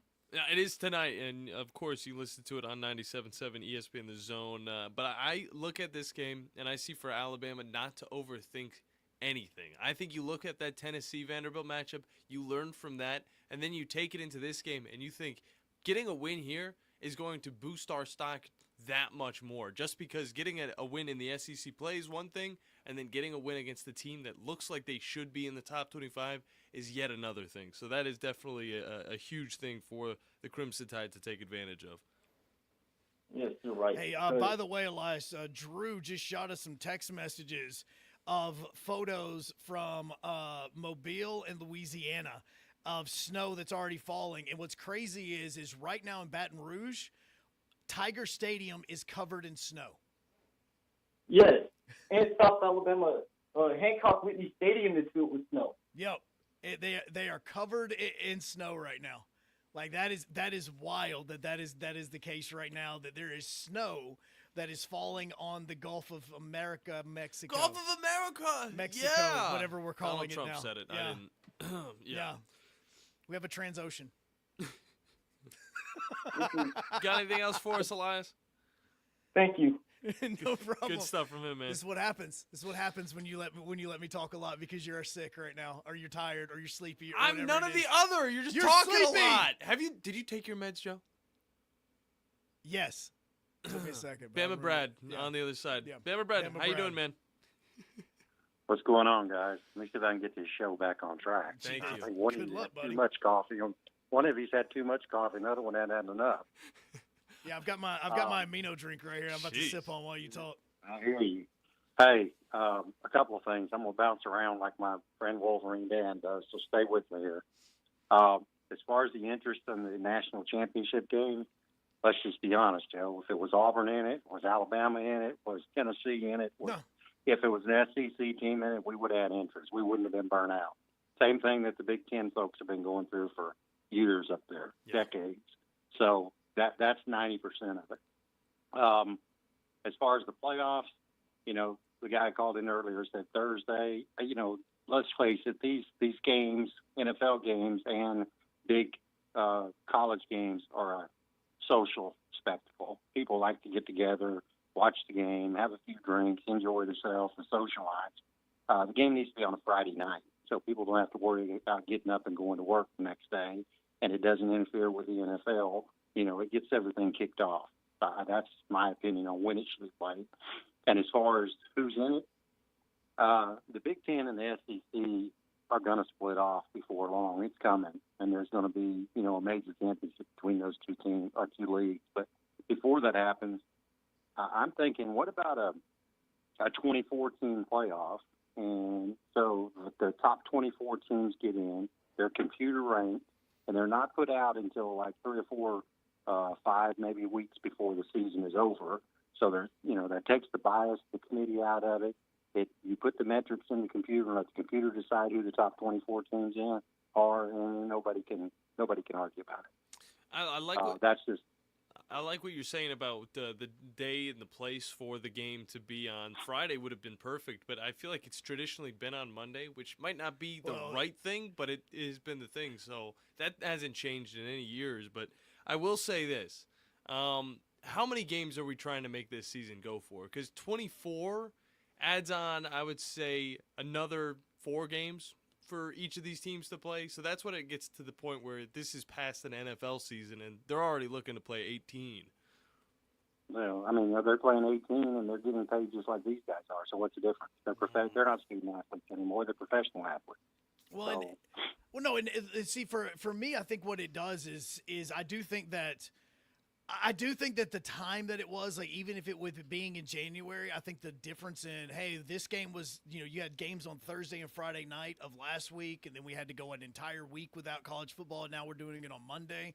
Like, I still think that we are creatures of habit, and I do like the idea of it being on a Friday more than being on a Thursday because, again, the Friday allows us for parties and tailgates and all this other stuff that was happening in it. Is I still think that I'm still just a person that I say, look, even with the NFL, like, cool, let's make an agreement where if you guys are wanting to do your playoffs or something like that, then let's go ahead and have your guys have the games early, the noon game, the 4 o'clock game, and have the national championship as your 7 o'clock game. Because, I mean, that's what we do with college or with the NFL every single Sunday. We have a noon kickoff, we have a 3:15 kickoff, and then you have the 6:30 or the 7:15 kickoff with Sunday Night Football. Why couldn't we just do that on Saturday with the national championship game? Right. I And mean, my last point, yeah. you guys brought it up, and I'll get off the phone here, but you guys brought it up. We're going to talk about it a little bit later. I'm a Bears fan also, as you know. Yep. I'm excited about the hire, but I'm just like everything else in my life. I'm cautiously optimistic. I want to see him be able to get motivation of the players. I want to see him get a complete buy-in. As far as the X's and O's, he knows that. I'm not worried about all that. But there's a lot more to being a head coach than X's and O's. He's got to get the team motivated. He's got to get them to buy in. So, I'm going to wait and see how that turns out. But I am excited about it, and I do think it's going to be a step in the right direction. So we'll see where it goes from there. You guys have a great day. Enjoy the show. Great stuff, thank you, Bama sir. Brad. And yeah, he's talking about, of course, the signing or the hiring of Ben Johnson. Boy, he didn't wait long, did he? No. He was ready to go as soon as it came down to it. He said that he was going to get on with another team. He was not going to return with the Lions, and that's exactly what he's doing. He's getting back, or he's getting to play or coach for the Bears now, and he's already stepped forward, and he's looking for other coaches to bring onto this squad. One of them, including former interim head coach for the Saints, Dennis Allen, for the DC job. So that's something to definitely keep an eye on, how he's going to build the Chicago staff around it. Of course, they're going into second-year quarterback Caleb Williams. Yes, so these are all changes and decisions and everything that places. With Ben Johnson, you knew he was going to go somewhere, and the fact that, again, he's going in division. It's something he knows. It's a team that he has researched. That's another part with this, is that he knows them a lot from all the film study, as well as it's not like the Lions weren't researching a lot of the young talent that the Bears have. And so there's that aspect of it. The other part is the Bears wanted to have somebody in quickly, because as much as we're talking about college football being over with, you have an AFC championship game and an NFC championship game this weekend, and then the following weekend is the Senior Bowl. Yeah. Which is where you're going to want all of your players. The Shrine Bowl is taking place in Texas. You're going to want a ton of people there so that you are spending it out. Again, we're talking to Rhett Bryan here in just a minute, and the Titans are sending people to both places. So you've got coaches that are going to the Shrine Bowl, obviously offensive staff members, because there's kind of a quarterback there that you at least want to look at. Maybe two. You've also got, then you have the Senior Bowl, which, again, Riley Leonard's supposed to be going down to Mobile to be playing in that, which is going to be a big deal, because with the way that he's playing, he could slowly move up draft boards as a potential second-round draft pick early on if you don't get a quarterback in the first round.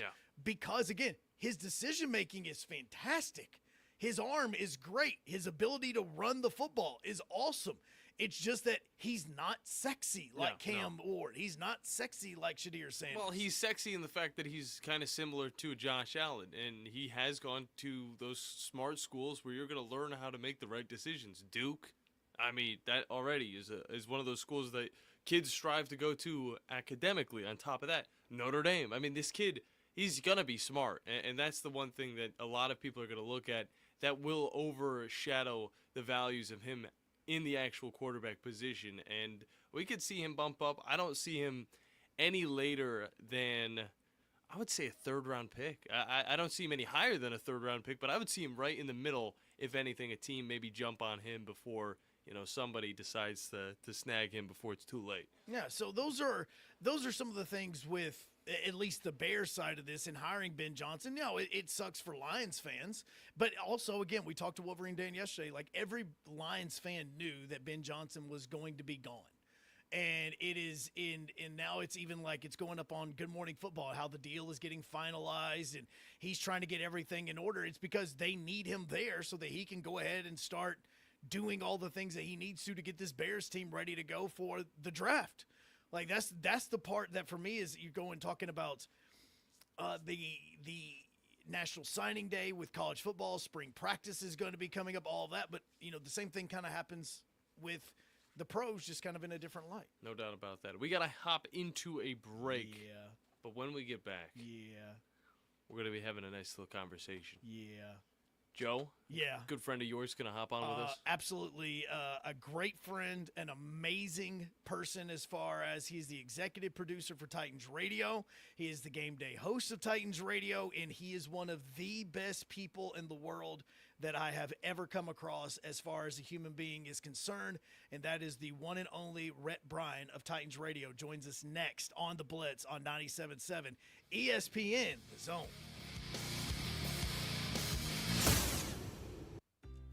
Are you trying to find a new house? Are you trying to find the right loan? The right people to do your loan? Look no further than the Bank of Frank Ewing in Hazel Green. John Kendall, the Vice President of Mortgage with me. John, when they need a loan, and I say they, when people need a loan, it's about them. That's right, Scott. Our whole motto is it's all about you. We're going to be okay. You're the one making the investment. We want to make sure that you're taken care of. How do they find you? Give us a call at 256-507-9180, or they can catch us online at bankofFrankEwing.com. It's Bank of Frank Ewing in Hazel Green, where they take the home loan to you and they make it all about you. Bank of Frank Ewing in Hazel Green is an FDI-insured bank, as well as an equal housing lender. NMLS number 446707. The Drive. You know, both those guys have done a good job in what we've asked them to do, and both of them have developed nicely, and both of them have consistently made plays. Wes and Steve. Their decision-making, their judgment, their ability not to force things and take what the defense gives and distribute the ball with good decision-making, down in, down out, is, you know, probably the only thing that's going to be any different about them, because it's not physical ability or talent. So it's intangibles, leadership, decision-making, judgment, and all those types of things. And, you know, both guys have done a good job in that regard as well. Listen to The Drive with Wes Neighbors and Steve Moulton each weekday afternoon starting at 5. We are your home of ESPN Radio. 97.7 The Zone.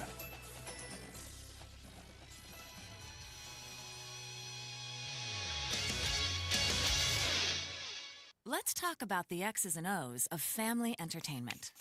Every parent in Alabama knows the importance of being able to draw up an activity that'll get you out of the house for a couple of hours.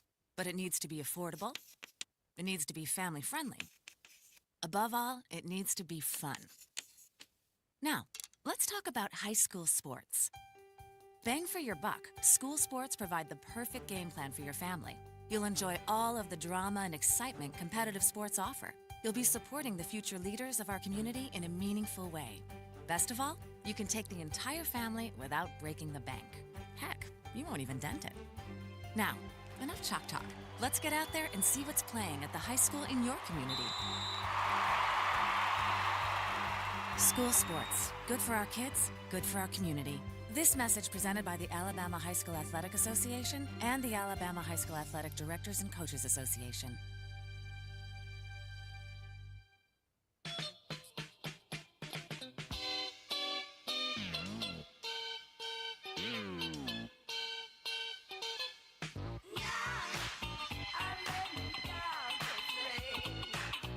More minutes remain on the Blitz on this Tuesday morning. Can't be ending this soon.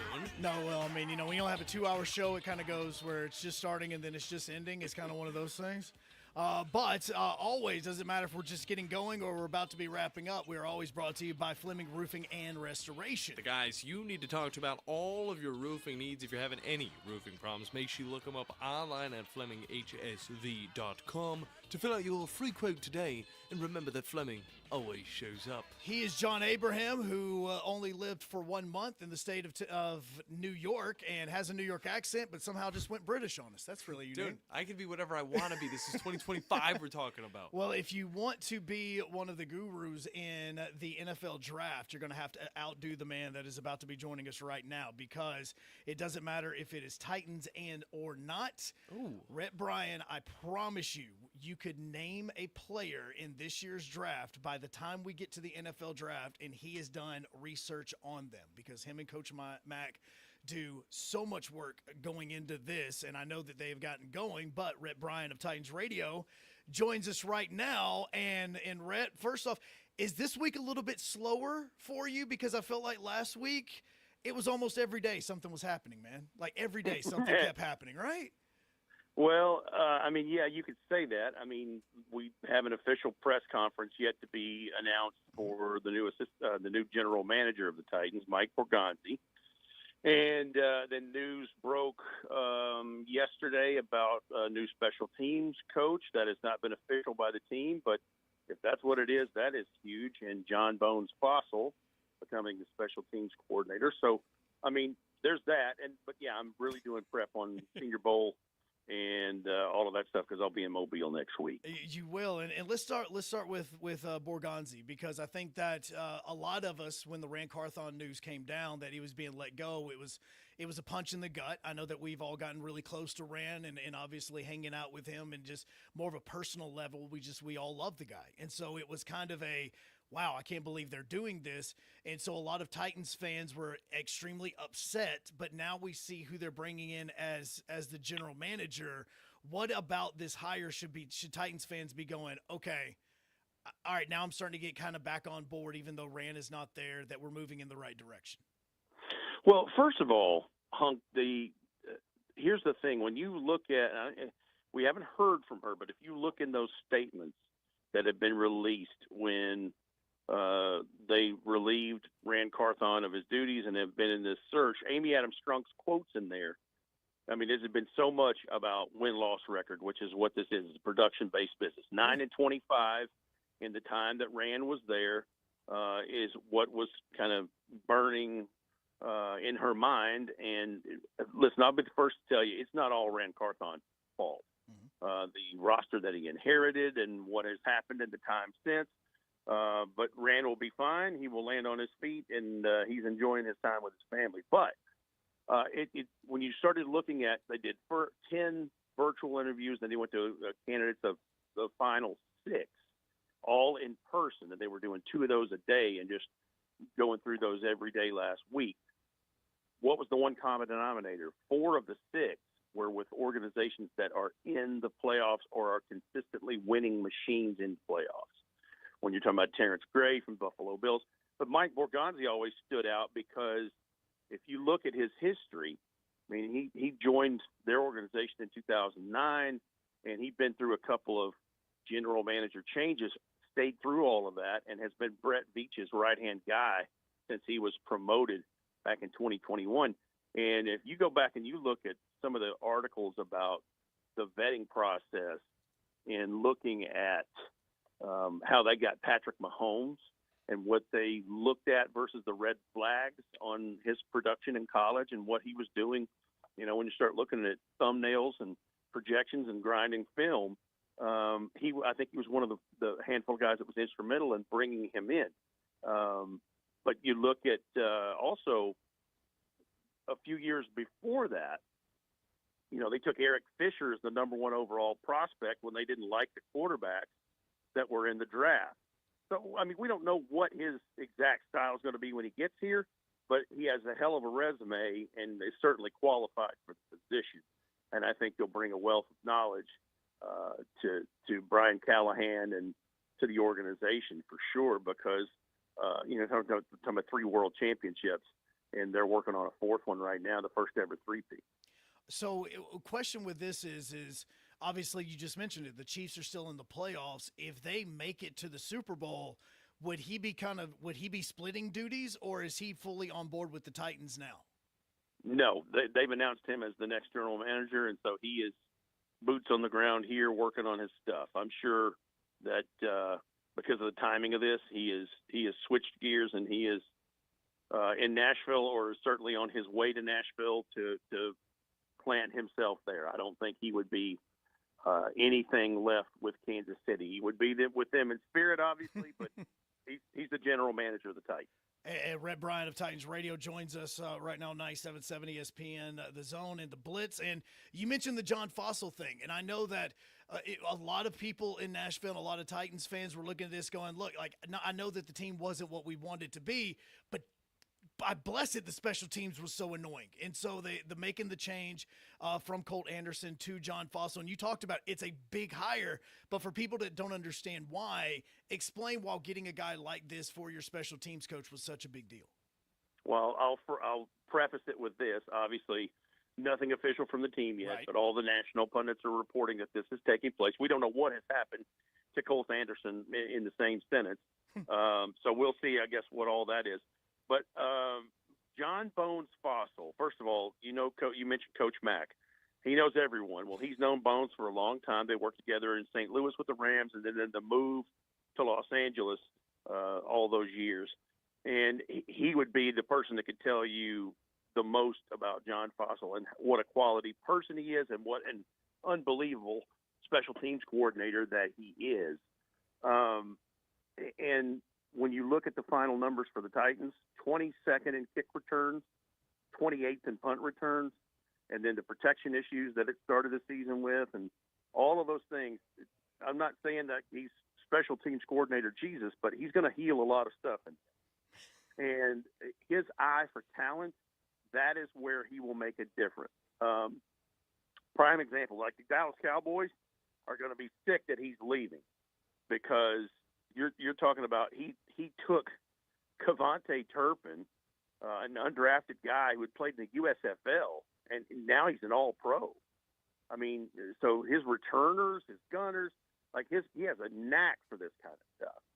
So that's just where I would start with that. And like I said, this is a complete 180 in a new hire, reported new hire, away from what was 2024. And I give Brian Callahan a lot of credit for, I'm sure Colt Anderson and him.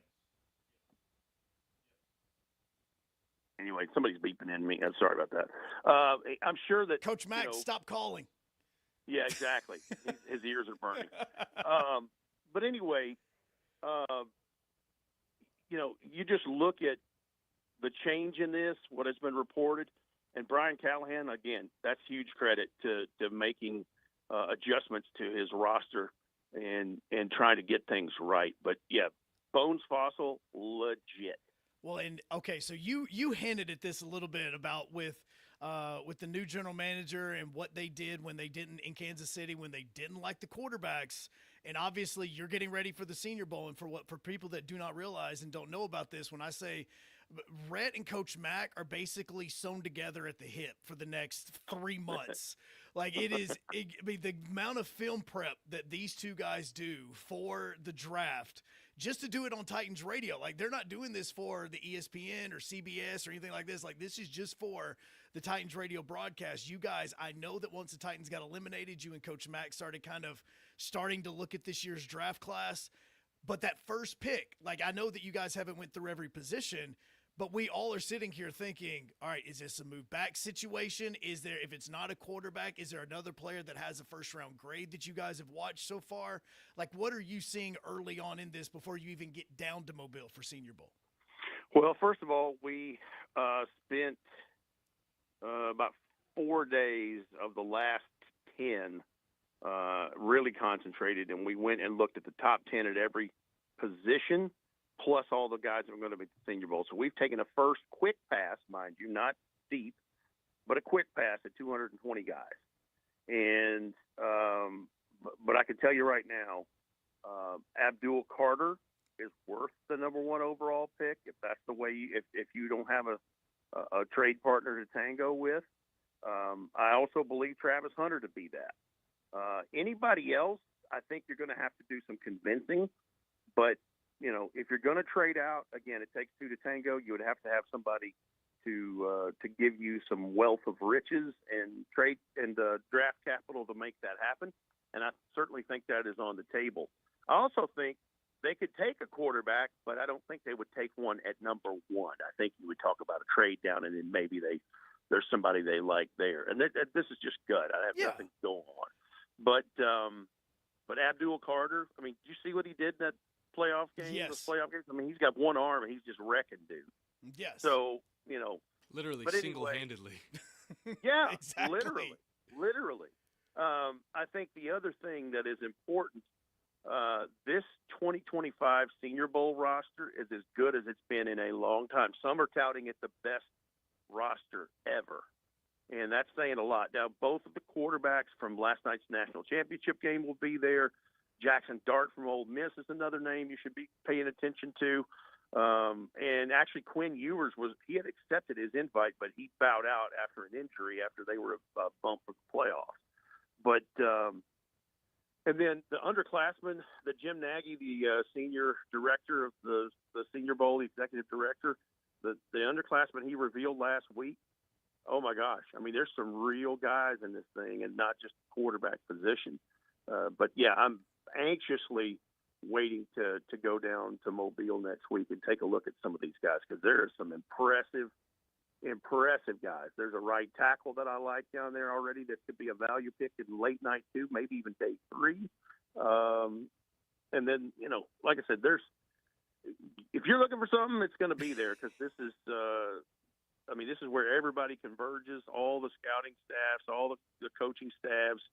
And, the only place where it will be parsed out is because the Shrine Bowl is over in Dallas, and that's where Shedeur Sanders and a lot of those cats will be. Well, and with that, in talking quarterback, one of the quarterbacks that we talked about was the one that played last night, and Riley Leonard. And the one thing that we were talking, and I kept telling John, was I love the kid's decision-making. Like, I love his ability to run the football and make good decisions even when he's on the move, continuing to keep his eyes downfield. You saw it with first downs. You saw it with the 2-point conversions. But I know you said you were looking at the top 10 players at each position. Where is Riley Leonard looking at so far as you guys have done kind of y'all's first sweep of talent with the quarterback position? Oh, he would certainly be in that top 10 just because it's not a super great draft class for quarterbacks. I really like his decision-making as well. I think that style works with what they would try to do here. If we're just talking about a potential landing spot for him, I would think about his conditioning, because one thing you could see after that first drive where he ran 9 times, he was gassed. And you can tell that, they don't usually play this late in the year. And if you do play this late in the year for the national championship, you've had a huge break in between. But you can tell there's been a college playoff of 12 teams, because a lot of those guys looked tired last night. But no, he did really. That's the thing I think is going to be interesting in the draft process, is seeing what value certain players added in tape to their draft process and what their value is. I think Will Howard, the Ohio State quarterback, helped himself tremendously, and certainly Riley Leonard. But you know a guy who may be the MVP of the dang playoffs is JT Tuamalo, the edge pass rusher for Ohio State, big number 44. That dude wrecked it. 20 pressures, 10 tackles for loss, 6.5 quarterback sacks, 1 forced fumble, and then him against the run, he was lights out. I mean, that dude, he really helped himself. That whole team was lights out. It's almost like there could be a draft pick from every single position moving forward. I mean, talk a little bit about the offensive side of the ball, and if there's any positions that this Tennessee Titans team might try and go after when it comes to Ohio State, because there is so much talent on the squad. Well, I'll tell you this, Emeka Egbuka certainly, did a fantastic job. Everybody will have eyes on Jeremiah Smith in a couple of years, but Travion Henderson, he is the definition of what you need in a modern day running back. Like, he does that very, very well.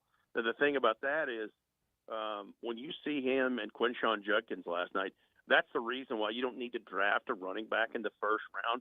There's actually a good running back class in this 2025 class, with names you're going to start to hear more and more as these all-star games click off, and then certainly pre-draft workouts and visits. But you can start naming some names. I mean, first of all, Ohio State is going to be this year's 2024 Michigan in terms of pre-draft stuff. I mean, they legitimately have 12 to 15 players that could be drafted, which is ridiculous. I mean, you look at some of the numbers. Georgia, I think, has the record from 2022 with 15 guys. They could have that. They really could. When you're talking about the Jack Sawyers of the world, and then Donovan Jackson, the tackle and guard, like, good Lord. I mean, I don't think he gave up one pressure the entire college football playoffs against some really good teams. So, yeah, that's what $20 million will buy you in NIL. But they saved Ryan Day's bacon for sure. You can go buy an endless supply of Just for Men for that beard, for sure. Well, no, and we were talking about this beforehand, and you just said it saved his bacon. Like, there were people still talking about how he could be fired if they lost that game last night. Like, it is crazy that was still part of the conversation with him and this staff. Do you think it just was because of the $20 million? Like, look, man, we spent $20 million. You still couldn't get us a national championship. No, you didn't beat Michigan. That's it. I mean, in that organization, that school, that's all that matters. Now, last night trumped all that and certainly made it a bigger – I mean, he ain't going nowhere. No doubt about it. You won a national championship for the first time in, 2+ decades. So,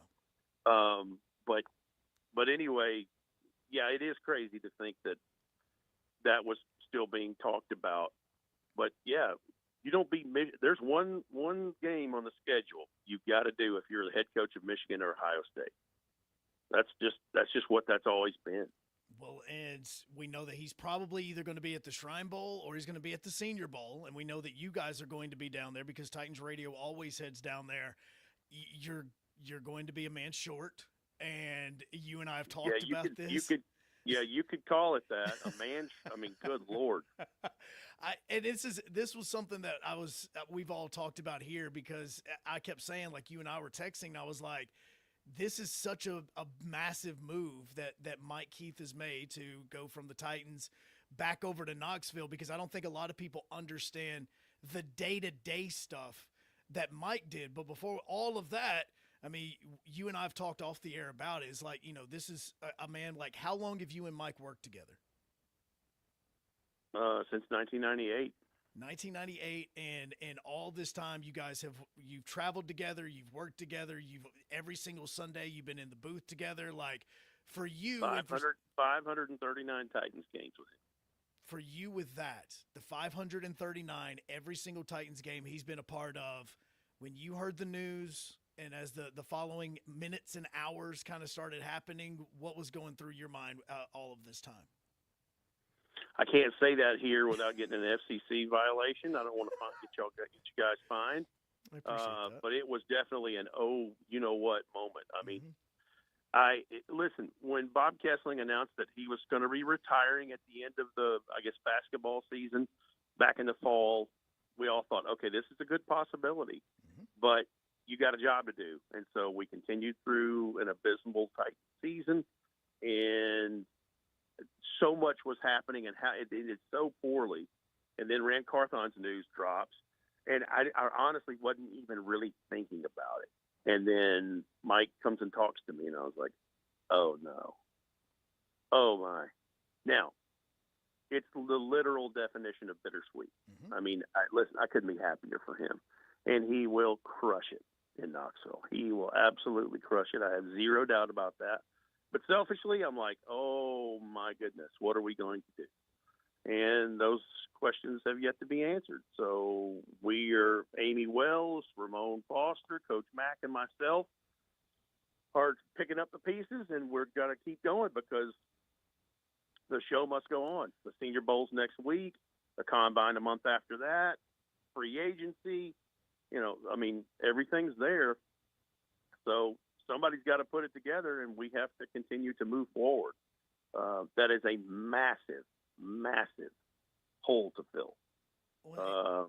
I mean, there's a reason why Mike Keith didn't, have that job the minute John Ward retired. Nobody wants to be the guy after the guy. No. And, but anyway, yeah, listen, he's one of my best friends in the whole world, and I'm super we're all happy for him. Absolutely. But we're sitting here in the pieces going, okay, how does this work? To your point, like, we don't know. We're still trying to figure out what all he did that he just never told anybody about. Yeah. Well, and what you just mentioned, you've been working with him since 1998, and everything was together for 20 plus years. Like, you guys did your 500th broadcast, all that, and it was every single highlight was a Mike Keith highlight. Like, it wasn't, right. It's a Bob Kessling highlight and then a John Ward highlight. Like, there wasn't multiple voices. It was the same voice of Titans radio and, at the time, Tennessee Oilers radio for this period of time. And now even the Senior Bowl stuff. Hey, we know what we're doing. We know who we're going to go visit. We know who person A is going. We know what Ramon's doing. We know what Amy's doing. We know what Rhett's doing and Coach Matt. We know all of that. And then here's what Mike's doing. And even with that, it's wait a second, what are we doing now? Like, it's a 20-year thing that you guys have been in where you guys have been together. It's like a 20-year marriage. It's something along those lines that people don't get, how much time you all spent together, and now that chair isn't filled. Yeah, that's a good way to put it. It is like a major event in someone's life where someone is gone now, and it's hard to put in words. It really is. But as the days kind of clicked off one after the other, we had to start making a game plan of what we're going to do. And so here we are, and film at 11 on the rest of it. Yeah. And it's going to be one where you're going to sit there and you're going to do the best you can. And the thing is look, Amy will do a great job in the rest of all of this, because she's the one, bless her heart, trying to navigate exactly what all she did, what all Mike did for the Titans on a day-to-day basis. Yep. But we have that one Wednesday morning where they bring all the players from both teams in different shifts into this big ballroom, and you can go interview and do whatever. And she will do all those video stand-ups with. And I said, you need this quarterback, this quarterback, this quarterback. Get as many of these quarterbacks as you can, and then let's get 2 or 3 of the top players that are going to be. I told. Listen, spoiler alert, but I told her the quarterback you need to be talking to is Jackson Dart from Ole Miss. Mm-hmm. Yeah. Like that's the guy that has a chance to wow some people next week and improve his draft stock greatly. I'm not saying he's going to be a top pick. I'm not saying he's the Bo Nix deal. Like optimally, he's probably bottom of first round, but really he's night 2. He's night 2 and second round, something like that. But saw him in the Gator Bowl. He had 4 touchdown passes against Duke, and he looked pretty good. But that's the other thing that the Senior Bowl is loaded with that Mac and I are going to be looking closer at is edge pass rushers. You have 2 from South Carolina in Kennard and T.J. Sanders, I think it is. And then you've got golly, there's a bunch of guys. Like I'm not even looking at the list, but the kid from Ole Miss, Princely Umanamelian, or what? I forget how you say it. But anyway, it's early. I'll get all that down. No, it is early, and you were you were 2 for 3 on Samoan names. You were doing pretty good. You're doing a lot better than a lot of us on this. But I will tell you, and I tell every single person I ever meet when anybody asks me about you guys is, buddy, I love you, and you are one of the best people that I have ever come across in radio, and there's a reason why whenever I come up to Nashville, you're the first person I come and hug. I miss seeing you every single day, man, but I'm always here for you, and I love the fact that you came on and hopped on with us today because it was just it's a little bit like some old times, and I appreciate it, man. Well, you're kind to say that, and that's a two-way street. You're an awesome fellow yourself, and I feel the same way. But no, I was glad to come on the show, and we got you home, man. You got what? One more segment, and you're out the door. I'm out the door. Well, I'm out the door, and then we have. I've got hockey tonight because hosting the. I'm not saying you're done. Yeah, not done. Not done like that. You're just done with your show. Yeah, I think I'm more grateful that he was able to fill out this whole segment than you are, Joe. Yeah.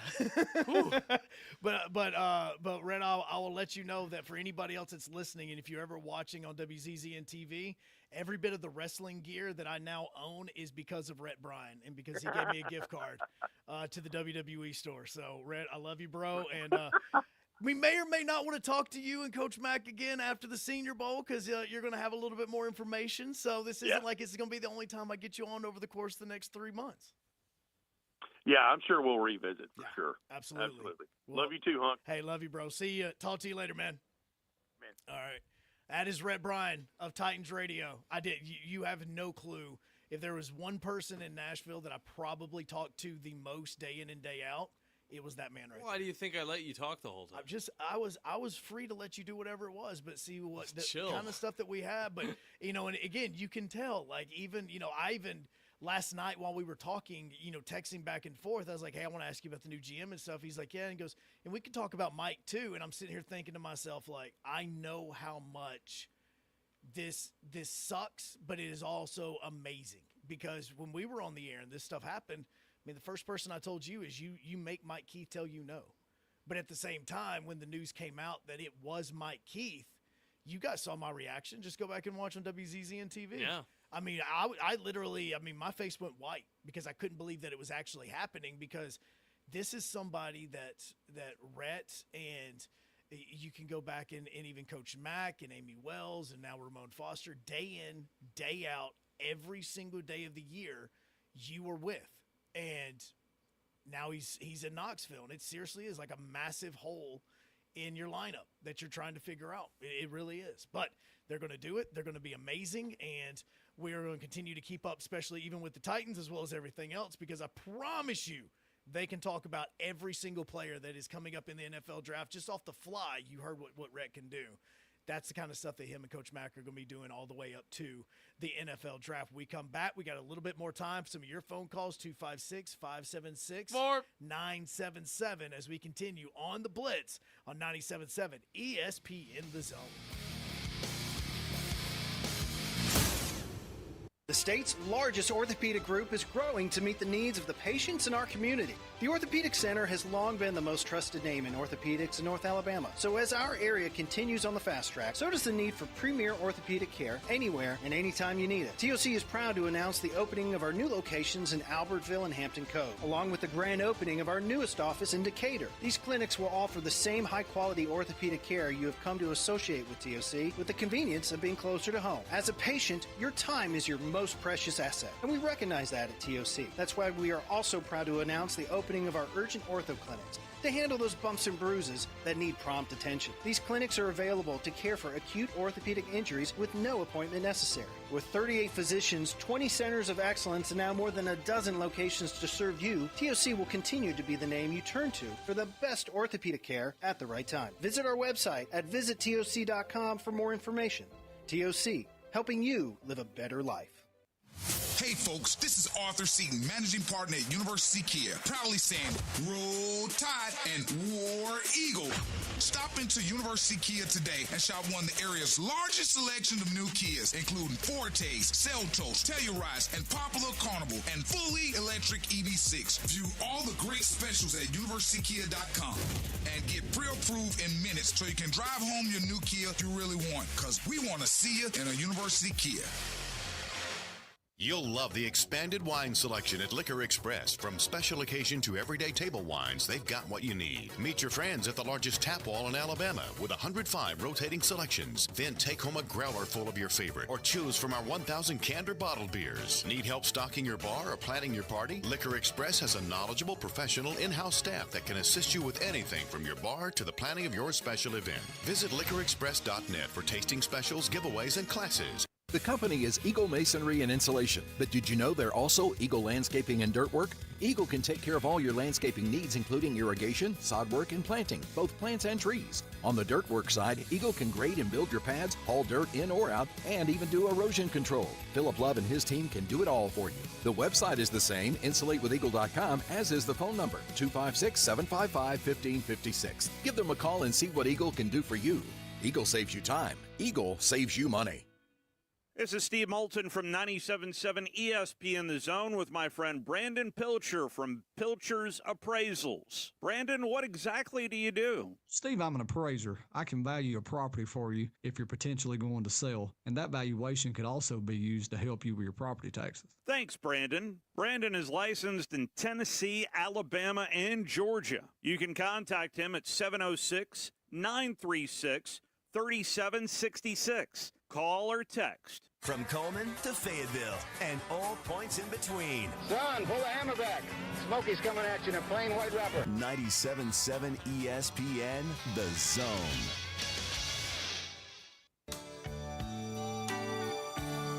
By now in New York City. You know, I thought I got rid of this one. Why is it just, it's not just that it's this, it's that it's Christmas music.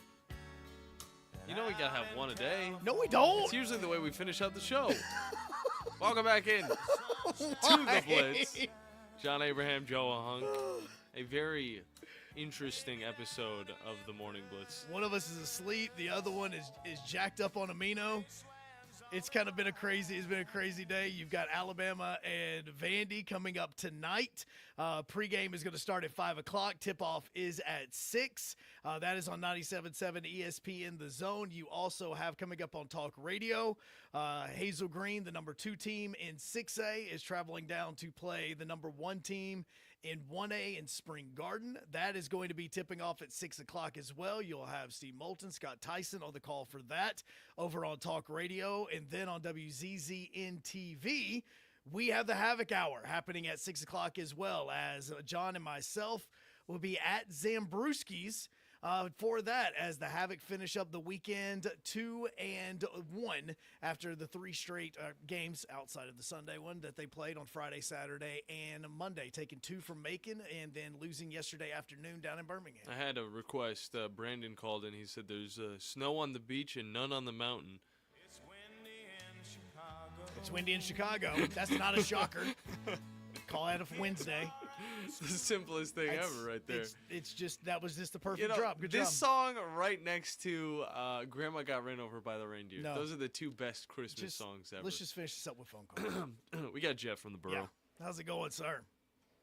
Pretty good. I just want to say, hey, Amy Adams drunk couldn't run a lemonade stand. Okay, let's just not, I mean, it's ridiculous. I mean, they're probably the worst run franchise in the NFL. Period. There's no question about it. They haven't won anything since about 60 years now.